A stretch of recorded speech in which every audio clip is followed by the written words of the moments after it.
Welcome to my channel, The World of Science Fiction. Don't forget to like and subscribe to the channel. The station never slept, but it often pretended to.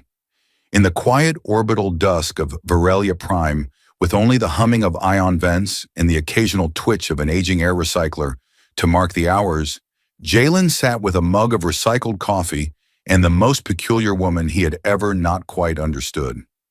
Lyra leaned against the observation panel, her long ears tilted slightly forward, as if listening to a conversation the stars were having in frequencies he'd never hear. The curve of her silhouette was human enough, but there was an unsettling symmetry to her stillness, as if she wasn't truly resting so much as waiting. Even when she laughed, usually at his expense, it was like watching a wind chime in zero gravity. Pleasant, musical, but faintly unnatural. "Still awake?" she asked, voice soft, tinged with a purr that wasn't quite feline, but certainly not human. Jalen sipped his coffee. It had cooled into the consistency of sorrow and tasted like filtered boot print. "I'm always awake," he muttered. "I have anxiety and 6 research reports overdue. Sleep would be illegal at this point." She smiled with just enough fang to keep him honest. "You Earthmen, always tired, always talking about how tired you are, but never doing anything about it. Is it a mating display?" He nearly choked. "What? No!" "Shame. It's very effective." He couldn't tell if she was joking, which was exactly how most of their conversations went. He'd met her 6 months ago during a diplomatic linguistic mission with the Eliari, whose language resembled a combination of ancient chord progressions and geometric folding patterns. Of the handful of Eliari allowed contact with humans, Lyra was the most fluent in Standard, the most culturally curious, and unfortunately, the most effortlessly disarming. Jalen glanced at her, then out the window, where 3 moons shimmered across the dusty violet ring system of Virelia. He cleared his throat. "You ever wonder what it'd be like if, hypothetically, you and I were just not here?" She looked over, amused. "You mean dead?" No, not like that. I mean somewhere else. Together. On Earth. Drinking real coffee. No star charts, no alien politics, no translation algorithms glitching every time someone says, "binding protocol." She tilted her head. "Ah, a fantasy scenario. Are you building to a mating proposal?" He laughed nervously. "What? Number that would be absurd." "I've studied Earth customs. That's usually the prelude. Subtle hypothetical, soft eye contact, then a dramatic flourish of vulnerability. Is now the part where you say something reckless?" He blinked, cheeks warming, despite the recycled chill of the station. He hadn't meant to say it. He hadn't planned to say anything, really. But something in the stillness, in the way her silver blue eyes watched him with ancient amusement, pushed the words up from wherever he'd buried them. "I wish I could marry you." It came out too fast, too small, like a mouse at a lion's feet, hoping it might get a dance instead of a pounce. Lyra didn't laugh. She didn't blink. Instead, she turned to him fully, the lights of distant stars flickering across her features, and reached out her hand. "Then take my hand," she said, voice low and suddenly different. Not playful, not sarcastic. Sacred. Ancient. "And everything I am becomes yours." The station lights dimmed. No, not dimmed. Reacted. The air shimmered, subtly like a mirage had passed through it. Jalen's mug vibrated, coffee sloshing. Somewhere deep in the belly of the station, the AI issued a soft chime, as if trying to ask if someone had just activated a classified sequence by accident. He blinked. Wait, what just happened? What was that? Lyra's face had changed, not in shape but in expression. The humor had folded into something gentler, deeper. Her hands still weighted in the air, glowing faintly along the edges, as though moonlight were leaking through her skin. "You spoke a binding wish," she said, "and I answered in kind. That is the right of union among my people. The Varnethi vow, spoken with sincerity, returned with consent." "Okay," he said slowly, "but I didn't know that. I mean, I definitely wasn't consenting to a cosmic marriage, or whatever that was." Her ears twitched, amused again. "Intent is weighed more heavily than knowledge in our rights. Besides, you've been flirting with me for months. He gaped. No, I haven't. You offered me your last chocolate ration. 3 times. That's either courtship or treason. Okay, fine. Maybe light flirting. But that's like friendly flirting. Like co-workers in space kind of flirting. She stepped closer. Well, now we're co-workers in a metaphysical soul bond, so perhaps next time you'll flirt with less enthusiasm. Jalen groaned and buried his face in his hands. Oh no, this is bad. Earth Central's gonna freak. This violates 17 diplomatic protocols and probably the Geneva Convention. I don't know what a Geneva is, Lyra said thoughtfully. But if it helps, you're not married yet. There are 3 trials you must survive to complete the bond. 3 what? Trials, she repeated. Spiritual, ancestral, and mildly inconvenient. Very traditional. I didn't even bring clean underwear for this trip. That was unwise, she said gravely. You'll need at least 2 pairs. There was a beat of silence, broken only by the subtle realignment hum of the station's grav rings. Can I back out? He asked finally meekly. She looked at him with a softness that felt older than the stars. You can always say no, but what would that change? He stared at her hand, glowing, waiting. The stars watched, and the universe, which rarely cared about the love lives of low-level linguists, held its breath. The next morning, or what passed for morning aboard an orbital station, floating half a light year from the concept of sunrise, Jalen awoke to find a holographic sphere hovering 3 inches above his chest. It pulsed with soft violet light and emitted the distinct chime of bureaucracy. He groaned, trying to roll away, but the sphere followed with the persistence of a sales drone. Congratulations, Initiate, it chirped, voice crisp and overly enthusiastic. You have entered Phase 1 of the Varnethi Oath, a sacred covenant of soul unity recognized across 14 star systems and, as of 24 minutes ago, logged with the Interstellar Diplomatic Registry. Please confirm your consent to continue. Jalen blinked blearily. Consent to what? I haven't even brushed my teeth yet. Consent to union, spiritual merging, and potential partial telepathic entanglement, the sphere explained cheerfully. Your partner has already confirmed. Oh, of course she has, he muttered, flinging a pillow at the sphere. It passed through harmlessly. The pillow hit the bulkhead and bounced back like karma. Dragging himself out of bed, Jalen stumbled into the galley, where Lyra sat sipping a cup of something that looked like hot fog. Her long ears twitched once at his approach. Good morning, Oathbound, she said, her tone suspiciously polite. You told your magical bureaucrat orb that I confirmed, he accused. I anticipated your confirmation, she replied. It's considered efficient. I haven't even decided if I'm in a relationship with you, let alone bonded across galaxies. She tilted her head. You offered me marriage, I accepted, and the stars bore witness. That's fairly relationship-ish. That's not how it works where I'm from. She gave him a slow smile. And yet here we are. Before he could craft a witty rebuttal or run, the door chimed. That was unusual. No one visited this part of the station unless something was broken or about to explode. When the door slid open, it revealed a figure in a metallic robe lined with stardust and bad intentions. The Eliari diplomat, Archseer Vec, stood with the patient menace of someone who had read too many ancient scrolls and liked to quote them. His long ears swept back like blades, and his eyes glowed faintly violet. Less romantic than Lyra's shimmer, more mildly radioactive. Jalen of Earth, Vec intoned, you have initiated the sacred bond. As guardian of the Oath protocols, I am here to ensure its legitimacy and its trials. I was hoping that was a metaphor, Jalen said. Vec blinked once.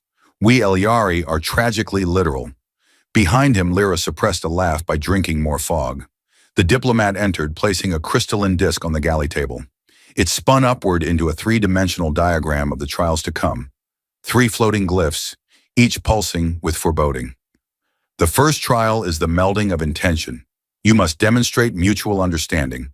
This will be tested through shared tasks and psychic transparency. Jalen squinted. Does that mean we're doing couples therapy? Vec hesitated. In the ancient tongue, yes. The hologram shifted, showing an elaborate garden, floating on a platform surrounded by nothing but stars. You will cultivate a living organism together, Vec explained. It must thrive through collaboration. Should it wither, the bond will begin to unravel. Jalen raised a hand. Okay, but I've killed 3 cactuses and a fern. The fern didn't even need light. Lyra stood. We accept the trial. He stared at her. We? You're in this now, she said sweetly. You gave me chocolate and your metaphysical promise. There's no going back. The garden was suspended above Viralia in its own pocket dimension, because when alien romance gets serious, reality tends to warp a little. A hexagonal platform of gravity-stabilized soil floated in the void, seeded with luminous moss and strange vine-like structures that pulsed in rhythm with no known beat. A voice announced, "Trial begins now. You may select your seed." A pedestal rose between them, offering 3 strange objects. One looked like a ruby with tendrils, the second like a sleeping jellyfish, and the third resembled a singing walnut. Yes, it was humming. Jalen pointed. That one's making music. That can't be a good sign. Lyra picked it up. It responds to harmony. We'll have to align our emotional frequencies. Fantastic, Jalen said. I haven't emotionally aligned with anything since that cartoon dog that dies in season 2. The seed pulsed as she placed it into the soil. A tiny vine sprouted, curling toward them, then paused, suspiciously. They spent the next hour arguing over water temperature, mineral distribution, and whether the vine wanted encouragement or silence. It's drooping again, Jalen said. Maybe it hates me. Lyra crouched beside it. It senses doubt. Try positive reinforcement. I don't speak plant. You speak feelings. Try honesty. He sighed, kneeling beside her. Okay, plant. I'm confused, overwhelmed, and kind of terrified, but I really don't want to disappoint her. He paused. Also, I'd like to stop being psychic married if possible, but I'm not totally sure anymore. The vine wiggled. Lyra smiled faintly. You're doing fine, Jalen. And to their mutual shock, a tiny blossom opened, glowing softly, like forgiveness. The voice returned. Trial 1 passed. Jalen looked at Lyra, stunned. We made a space plant bloom with our emotions. This is hands down the weirdest relationship I've ever been in. She offered him a hand. It gets stranger. He took it, and somewhere above them, a second glyph began to glow. The next glyph began to glow just as Jalen tried, unsuccessfully, to rub fertilizer off his shirt. The glowing vine from their emotional gardening session had left a pollen-like residue that shimmered faintly and refused to obey soap, water, or aggressive scrubbing with a dishcloth. Lyra insisted it was a symbol of growing connection, while Jalen insisted it was a sap-based glitter bomb.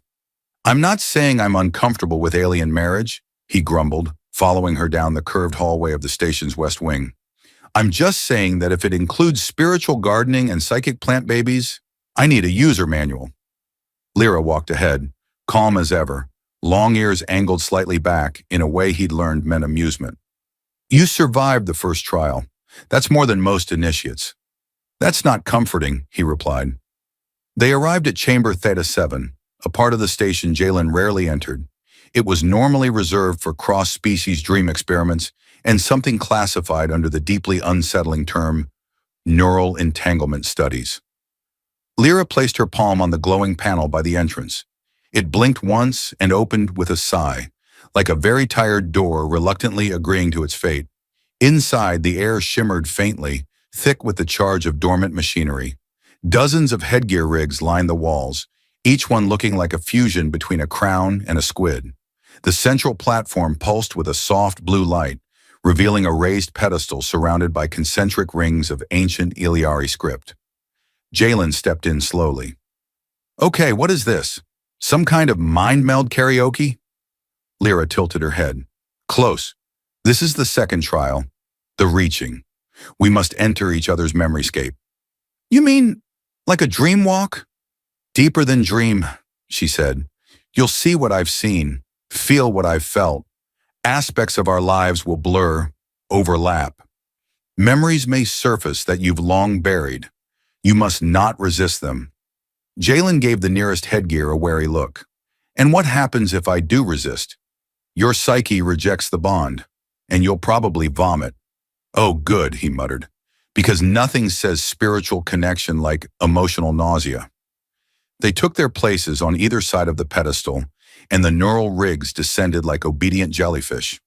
The moment the cold mesh touched his scalp, Jalen felt his breath catch. Then everything went silent. Not quiet, silent, as if even thought had paused to listen. Then came the pull. He tumbled through a tunnel of star fields and fragmented memory shards. A birthday cake at age 6. His first glimpse of Earth from orbit. That one embarrassing time he sang karaoke on Europa Station and the mic shorted out. The images twisted, bent, and folded into one another until finally he landed. Except it wasn't him. He was standing in a field of crystal grass under a black sky dotted with 4 suns. He looked down at his hands, smaller, slimmer, tinged with a faint violet sheen. A breeze passed and long silver hair danced across his vision. He was Lyra, or rather, inside Lyra's memory, seeing, breathing, being her. In the distance, a small structure rose from the plains, a simple dome carved with Eliari script. She walked, toward it. Inside was a child, another Eliari girl with matching features, a twin. He could feel it deep in Lyra's chest, an aching, pulsing love. The kind of bond that formed in the womb and never truly left. The twin turned, smiling with the kind of joy that cracks stars. But even as the memory shimmered with warmth, Jalen felt it shift. The scene warped. The dome dissolved. Smoke, screaming, a rift in the sky. The twin, reaching out as a blinding vortex, consumed her. No! Lyra's voice, not Jalen's, echoed through the memory. Not her! And suddenly Jalen was back in his own body, kneeling on the floor of Theta 7, gasping. The memory had ejected him, or maybe she had. Across from him, Lyra trembled, her usually calm aura frayed at the edges. I didn't mean to see that, he said quietly. She shook her head. No, you were meant to. The bond doesn't let us choose what we share. He crawled closer, sitting beside her. What happened to her? Lyra's voice was fragile. She was chosen for the Varnethi rite. She accepted a bond, but her partner rejected it during the 3rd trial. The backlash tore open a dimensional fracture. She vanished into it.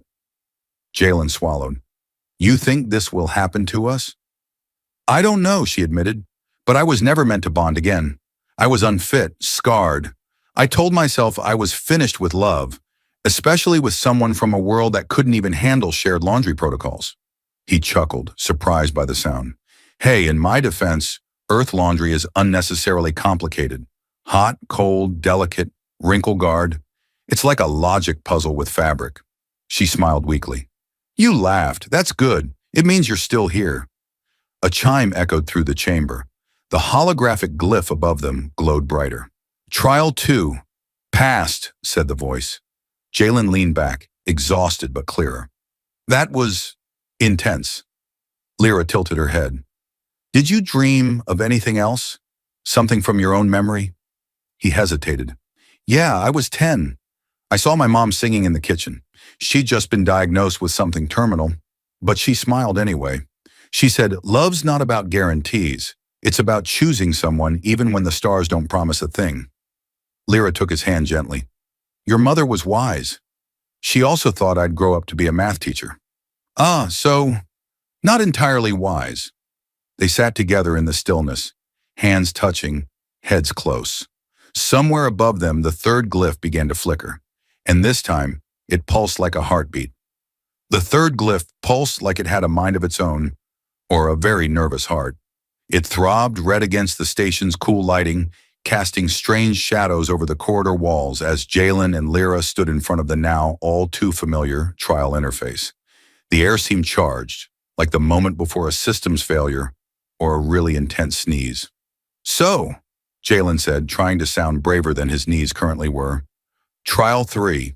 Final round.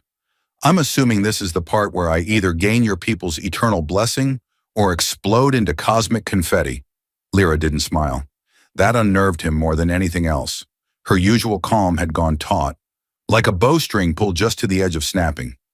This one's different, she said, staring at the glyph. The first trial tested cooperation. The second, understanding. This one tests surrender. To what? To everything, she answered. To trust, to choice, to the possibility that what we are, together, can survive something neither of us can predict. He blinked. Okay, that sounded suspiciously like the opening narration to a tragic documentary. She finally looked at him, eyes softer now. Jalen, this trial doesn't happen in a place. It happens to you. The system creates a simulation tailored to your worst doubt, a reality you must face, and you'll face it alone. He opened his mouth to object, but the glyph flared. The world blinked, and Jalen was gone. He stood in a room that wasn't his, but somehow was. The walls were too perfect, the air too still. Outside the window, Earth's skyline glittered with impossible precision. No weather, no traffic, no irregularity, like someone had copy-pasted a city out of a brochure. He looked down, clean suit, desk, hollow terminal flashing with administrative approvals, a framed certificate on the wall, Jalen Merrick, lead director, Earth Lyrian Border Compliance Unit. He felt an eerie tightness in his chest. The nameplate, the badge. It was everything he'd ever worked toward, but it felt like wearing someone else's life. The terminal chimed. A message popped up. Please confirm the annulment of LARI binding protocol number 882-alpha. His breath caught. He tapped the file. It opened to a legal document. There it was, his name, Lyra's, and a glowing red button. Dissolve bond. Another chime. You are cleared to erase all memory entanglements. Proceed? He stepped back. No, this isn't right. Then came the voice, smooth, clinical, human, his own. You have achieved perfect diplomatic equilibrium, the voice said from nowhere. You chose logic, peace, structure. The bond was a deviation. I didn't choose this, Jalen said. Didn't you? The voice asked. You hesitated. You joked. You flinched every time it got too real. You said, I wish I could marry you, like it was a game. Now we've made it simple. No more confusion, no more trials, just safety. He turned and saw himself, another version, clean-cut, sharp-eyed, empty. A future where he'd said no, a future without Lyra. And in that moment, Jalen understood. This wasn't just a trial, it was a choice trap, a loop of logic engineered to seduce him with comfort. This was his worst doubt, that he didn't have the courage to love someone who changed everything he thought he knew about himself. He backed toward the window. This is fake. The version of himself smiled. Real is just consensus. This world's simpler, predictable, yours. Jalen smirked. You know what's not predictable? Lyra eating an entire jar of fermented kelp at 2 a.m. while lecturing me about star lizard mating dances. The fake Jalen faltered. She sings off-key in 4 languages, Jalen continued, stepping closer. She argues with the station AI about poetry formatting, and she scares diplomats with nothing but a raised eyebrow. I love that chaos. The world flickered. I want the weird. I want her. The certificate on the wall shattered. The trial ended with a breath. Jalen opened his eyes back in the chamber, flat on his back, heartbeat slowing from sprint to stumble. Above him, the third glyph pulsed one final time, then broke apart into 1,000 fragments of golden light. Across the room, Lyra stood watching. Her eyes glistened. You returned, she said quietly. He sat up, coughing. Tried to keep me. Showed me a perfect life, with matching socks and everything. She smiled softly. You chose uncertainty. I chose you. They sat side by side on the platform as the lights dimmed, and the room reset itself to silence. A gentle pulse buzzed beneath their feet. The station was responding, acknowledging. Somewhere in the data core, the bond was now fully registered, entangled and archived under galactic law. Lyra tilted her head. You're now officially bound to an alien with high standards, complex ancestry, and a fondness for loud snack foods. He grinned. And you're stuck with a linguist who still can't pronounce the Eliari word for compassion without accidentally insulting someone's grandmother. We'll manage. Outside the viewing port, stars drifted like sparks on velvet. and from somewhere deep in the architecture of space itself, a soft hum began, low, melodic, and ancient. The final recognition, not from the station, or the AI, or even the spirits, but from the universe. The hum had lingered for hours after the third trial ended. Not loud, not distracting, just present, like a resonance too deep for the body to forget. Every time Jalen blinked, he swore he could feel it vibrating beneath his skin, like a second heartbeat stitched between atoms. It was the kind of feeling poets romanticized and physicists lost sleep over. Back in his quarters, which now featured a suspiciously increased number of LERET infusers and something that looked alarmingly like a ceremonial blade, Jalen sat cross-legged on the floor, trying to steady his breath. The bond had completed, fully. According to Lyra, and the 9 different glowing confirmations embedded into his station ID, he was now the legal and metaphysical partner of an alien woman whose culture viewed soul entanglement as a sacred trust, a bit of a sport, and possibly a tax bracket. Lyra herself stood near the viewport, watching the planet Virelia rotate below them. The violet glow from the atmosphere bathed her face in soft light, turning her features into shifting sculpture, both familiar and unfathomable. Jalen had never seen her this quiet for this long. No playful prodding, no obscure Aleari idioms about spiced root vegetables or gravitational etiquette. Just silence. "You okay?" he asked gently. She didn't turn. "You passed the trials. The bond is sealed. But now the question becomes, what do we do with it?" Jalen raised an eyebrow. "What do you mean? Don't we just live together? Watch Starfield dramas and argue over whose turn it is to synthesize dinner?" She finally glanced at him. "Jalen, this isn't just a ritual. Our bond is being noticed. The Eliari Council sent word. They're summoning us." "Summoning?" he repeated, standing. "What, like a nice formal dinner or an ancient judgment ceremony where they weigh my soul against a glowing rock?" She hesitated. It depends on the rock." That wasn't comforting. The council didn't summon so much as transport. One moment they stood in the communication bay, Lyra gripping his hand a little too tightly, and the next light bent inward and outward at once. Jalen felt a jolt, like his atoms were being politely reshuffled. When the light faded, they stood on a vast platform suspended in space, encircled by 12 hovering disks, each occupied by a being cloaked in robes, woven from strands of cosmic dust. The Eliari High Council. Each one was taller than Lyra, more aged, their long ears arcing like antennae, reaching for wisdom. Their faces were unreadable, eyes aglow, not with warmth but with vast measured memory. "Jalen Merrick," one said, his voice deep enough to echo across species. "You have bonded with one of our own. Lyra Teolva, a pairing unseen since the age of the first crossing." Jalen blinked. "Wow, no pressure then." A few of the counselors murmured, possibly offense, possibly amusement. With Eliari, it was often both. "You have passed the trials," another counselor continued, female this time, her voice like wind over stone. "But the bond has awakened something older, something sleeping." Jalen glanced at Lyra, who looked suddenly alert. "Sleeping?" The central platform flickered. Holograms emerged, not of data or text, but dreams. Jalen saw cities of crystal sinking into oceans of light, Eliari reaching through dimensional fractures, and always the presence of a figure, vague, massive, cloaked in something that shimmered like oil in gravity, watching. "In our earliest records," the counselor said, "there were 2 types of bonds. The common Varnithi, shared among our people, and the ancestral merge, a bond of such rare depth that it echoed into subspace. Those bonds called attention from the depths between stars." Lyra inhaled sharply. "You think our bond has summoned something?" "Not summoned," the elder corrected.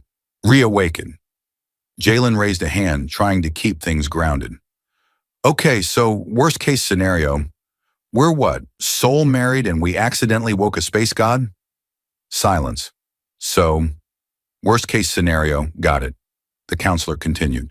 "It began 2 days ago, a signal, faint, buried under dark radiation. Not Eliari, not human. It is moving toward this system. Lyra's voice was quiet. Do we know what it wants? Number. But it answered the bond signal. And it is ancient. Jalen rubbed his face. I just wanted to hold her hand. Maybe move in together. Not alert cosmic entities. Lyra reached for him, taking his hand. Her fingers were cold but steady. We'll face this. The counselor nodded. Then your bond must be tested one final time. Not in spirit, but in action. We will send you to the source of the signal. If it recognizes you, perhaps it can be reasoned with. And if not, Jalen asked, then you will die. There was a beat of silence. Cool, Jalen said. Love this journey for us. Back aboard the station, everything moved fast. The council had provided coordinates. A vessel was prepped, a hybrid craft designed for both physical and dimensional travel. It hummed with layered engines and bristled with sensors even Jalen didn't recognize. Lyra moved through the preparations with elegant precision, while Jalen quietly packed snacks and an emergency translation cube he hadn't used since that incident with the telepathic slugs on Karen 3. As they stepped aboard the ship, the stars outside bent slightly, as if space itself was leaning in to listen. Jalen sat at the co-pilot's console. So, final test. Lyra nodded, strapping in. One last leap. He smiled faintly. You know, if we survive this, I'm buying us a quiet apartment with an actual bed. No more ceremonial dream-sharing platforms, she smirked. No more sacred space plants? Only if they don't judge me emotionally. The engines activated. The ship trembled, then surged forward, into the dark beyond charts, beyond safety, into the place where old things waited. The void beyond the known systems was not silent. It sang, not in melodies or tones, but in pulses, waves of pressure that whispered against the hull of the ship. Jalen sat in the co-pilot's chair, watching stars blur past in slow spirals. The ship, an Eliari design with a neural interface, responded to both thought and intention, which made Jalen nervous. His thoughts weren't known for their clarity. Lyra sat beside him, her expression calm but focused, her long ears drawn slightly back in concentration. She hadn't said much since they passed the last comms relay. Whatever they were approaching, this ancient signal that had responded to their bond, it was beyond the maps, beyond reason, but not, apparently, beyond reach. The coordinates pulsed again in the navigation display. They were close. Just one more fold through subspace, and the ship stopped. Not slowed, stopped. As though it had hit something that didn't quite exist. Before them stretched an expanse of absolute black, devoid of stars, light, or movement. But in that blackness, something moved. A ripple, a shimmer, like a thought given shape. Jalen leaned forward. What is that? Lyra didn't answer at first. Her voice when it came was low. A boundary between what is and what remembers being. He blinked. Well, that clears that right up. A flicker of pressure swept through the cockpit. Not a sound, not a voice, but a presence. Something watching, something old. The ship's interface flared. Symbols bloomed across the controls, half recognizable, half shifting too fast to read. Jalen reached for the translation cube, but Lyra raised a hand. Number, this isn't language. It's recognition. It knows us. The presence intensified. The air around them thickened, not in heat or mass, but in memory. Jalen felt pieces of himself lifting, dreams, old fears, moments from childhood, as if the entity was looking through him, gently, like leafing through a book. And then, Lyra began to glow. It wasn't light, not exactly. More like the outline of her became clearer, her presence sharper. Her voice when she spoke again was layered, her own, and something deeper beneath. It speaks through bond, through what we are. Jalen, it's not hostile. It's waking. From what? He whispered. From us, from our connection. It was created to slumber until a bond pure enough crossed the threshold, until memory and trust aligned across species. So it's some kind of ancient test? Not a test, she said. A seed. planted long ago by those who feared the universe would lose its heart, a being woven from empathy and remembrance. It waited to be called. The presence surged, and the ship opened. Not physically, but within. Suddenly, Jalen wasn't in the cockpit. He stood with Lyra beneath a sky of moving light, surrounded by fragments of time and feeling. He saw himself, awkward, uncertain, trying to offer peace through language. He saw Lyra, alone in ritual halls, watching the stars with hollow eyes. He saw their meeting, their bond, their trials, their choice. And then the entity formed, not as a creature, but as a shape of resonance. It approached not with limbs, but with emotion. A question, offered gently. Are you ready to carry it forward? Jalen felt the weight of that ask. It wasn't about diplomacy or rituals or ancient ceremonies. It was about becoming something more. A symbol, a continuation. He looked at Lyra. She nodded once, and together they said yes. The light enveloped them, warm, not blinding. The presence merged not into their bodies, but their bond. A third pulse joined their shared rhythm, not to dominate, not to possess, but to anchor the memory of what they had proven. The vision faded. They were back in the cockpit. The entity was gone. But something had changed. The void outside was no longer empty. A new star had appeared, small but unmistakably real, born not from physics, but from meaning. They returned to Varelia Station weeks later, different in ways no sensor could detect, but everyone could feel. The council met them without words, only bowed heads. No judgment, no debate, just understanding. Lyra was offered a new role, keeper of the ancestral merge. Jalen, a liaison between Elyari and human spheres, with full ambassadorial rights. The station expanded, new teams arriving to study the region where the entity had awoken. They called the new star Kethera, the chosen flame in Elyari. Jalen found himself walking more slowly, speaking with more thought. Lyra teased him for becoming philosophical, but kissed him all the same. Their quarters now had two beds pushed together, a window facing the new star, and a plant, still glowing, that Lyra claimed tolerated Jalen's presence. One evening, as they lay side by side, tangled in warmth and the low hum of the station, Jalen asked, "Do you think we were meant for this? All of it?" Lyra traced a finger along his jaw. "Number, I think we chose it, and that's more powerful." He smiled, content.